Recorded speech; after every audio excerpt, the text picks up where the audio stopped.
In the studio, MSNBC analyst, retired General Wesley Clarke. Thanks for coming in. You generated a lot of conversation on the show yesterday, and it pertains to this comment that you said about John McCain. I'm going to read it. The truth is that, in national security terms, he's largely untested and untried. John McCain, this is what you're talking about. He's never been responsible for policy formulation. He's never had leadership in a crisis or in anything larger than his own element on an aircraft carrier or in managing his own congressional staff. It's not clear that this is going to be the strong suit that he thinks it is. McCain's weakness is that it's always been for the use of force, and more force. In my experience, the only time to use force is as a last resort. When he talks about throwing Russia out of the G8 and makes ditties about bombing Iran, he betrays a disrespect for the office of the presidency.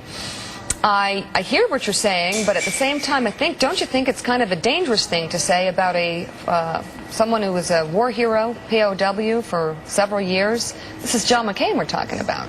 Well, I think it's a fair evaluation, because I think what you learn coming up through the ranks in the military, and I stayed with the military I started as a service academy, and I served in Vietnam. I didn't do what John McCain did. I did come home on a stretcher.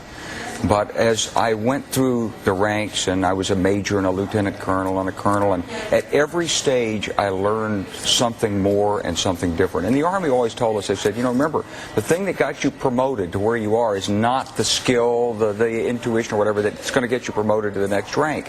You had to learn at each step along the way. And later I was a Supreme Allied Commander. I helped hold an alliance together. I helped set the strategy that won a war without any American casualties. I watched people under that kind of pressure, and I realized that, you know, John McCain was a senator. He supported my actions, but his support was rhetorical. He wasn't responsible. He's not been responsible. He hasn't felt the brunt of the responsibility. He hasn't felt the anguish of uncertainty. But doesn't he have credibility? And that makes a big difference. Oh, but doesn't he have credibility when it comes to the insight of the horrors of war, of the issue of torture, of decisions that have to be made when we lead this country into the future? Well, I'd like to think he has a lot of credibility when it comes to personal commitment, to willingness to sacrifice, and to his own personal courage as an individual who suffered horribly as a prisoner of war. But on the other hand, he's changed his position on torture. At one point he said he was against it. Now he's in favor of it. He's even come out against the Supreme Court decision that was made yesterday on the prisoners at Guantanamo. So, you know, what does John McCain really believe? Who is he? Is he the sort of straight talk express maverick that people thought he was in the late 90s, or is he just a guy who wants to be president and he'll say what's necessary to get the job? General, you know, I think we all understand, you know, the rhetoric of campaigns and things that people say in the course of a political campaign. But yesterday, Huffington Post stuff, what Mika just reiterated, the truth is that in national security terms, he's largely untested and untried. He's never been responsible for policy formulation. Okay, stop. He's never had. Well, has he been responsible for policy formulation? You could say that same thing about Barack Obama. The exact same thing. Yeah.